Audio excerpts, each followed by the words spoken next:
ni swala la maji, ambao serikali tulikuwa tunapata fununu kwamba imetoa shilingi milioni 800 na mpaka saizi tumetelekezewa mabomba yapo kule juu, lakini hamna kinachoendelea na serikali imetoa hela.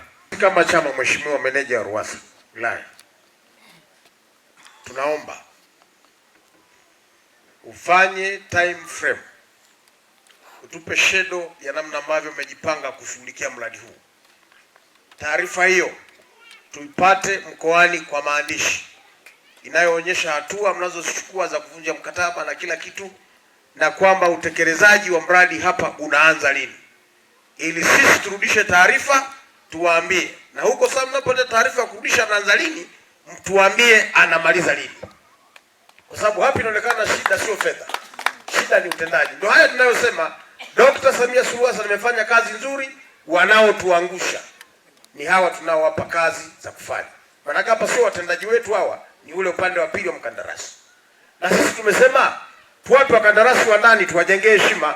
Husu mkandarasi wa ndani tuwajengee uwezo, lakini sasa haya mambo ndio yanatokea namna hii.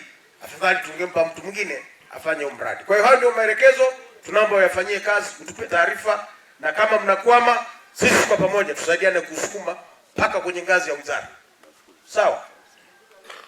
Na nadhani Mheshimiwa Aweso kimsingi ni msikivu. Sasa tutaki mambo mengine tuyapeleke huko, tutaingizana kwenye matatizo. Mfike hapo mlipofika, mkiona mnakwama, tupeni taarifa, tusukume kwa njia nyingine inayotakiwa. Niseme tu mradi haujatelekezwa. Mradi bado unaendelea na utekelezaji. Mheshimiwa Mwenyekiti, kama kwa ruhusa yako naomba nitoe historia fupi ya mradi. Mradi huu ulisainiwa tarehe 9 Juni 2023 na unatekelezwa kwa njia ya mkandarasi. Na kazi alizopangiwa, kazi ya kwanza ilikuwa ukarabati mkubwa wa chanzo cha maji ambao ni upanuzi wa kile chanzo, ujenzi wa uzio.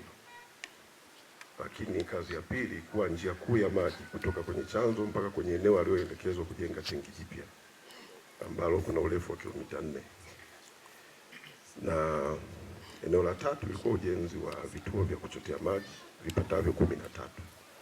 Lakini vile vile alitakiwa kukarabati tenki jipya, kukarabati tenki lililopo la kijiji cha Misiwa. Lakini vile vile ana kazi ya ujenzi wa ofisi ya Sibiuso au kwa maarufu kwa jina la zamani jumuiya za watumia maji, ambapo hapa Mheshimiwa Mwenyekiti tuna jumuiya ya tarafa zote mbili, Magoma na Bulongwa. Mheshimiwa Mwenyekiti, mpaka sasa hali ya utekelezaji, mpaka sasa ukarabati wa chanzo cha maji umekamilika.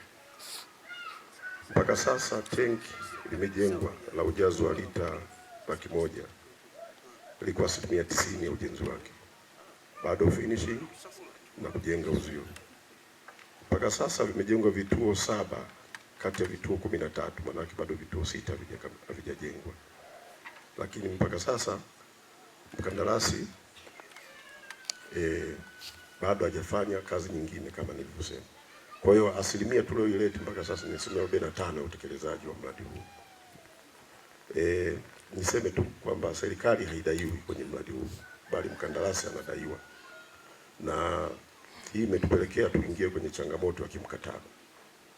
Nilishawaandikia wenzetu wa mkoa, meneja wa mkoa amelichukua, analishughulikia. Kwa hiyo mkandarasi ameitwa na barua 6 ambazo mimi nina kopi pale ofisini zipo za kumuita, na tumefikia hatua ya mwisho ya kumpeleka kwenye bodi ya usajili ya wakandarasi Tanzania, CRB. Hiyo ndio hatua ya mwisho. Baada ya hapo aidha ni kuvunja mkataba au aje kwa nguvu site kumalizia kazi zilizopo. Kwa hiyo niombe ndugu wananchi kwamba tuvumiliane katika hili.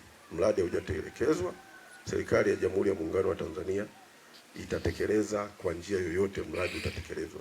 Kwa hiyo tulikwama kimkataba kwa sababu mikataba hii tunaoingia ina vipengele vingi. Ukiuvunja kiubabe, yule mtu akaenda mahakamani, mahakamani huwa ni sehemu ya haki. Tunaweza tukashindwa tukalipa gharama zote za mradi. Kwa hiyo sisi tumetumia njia halali na tuko mwishoni. Kwa hiyo naomba tuwe wavumilivu kwa kazi ambazo zitaendelea, basi tutajulishwa na mkoa na tutarudi kazini, aidha na mkandarasi huyo au tutafanya kwa njia nyingine ya force account ili tukamilishe mradi wetu.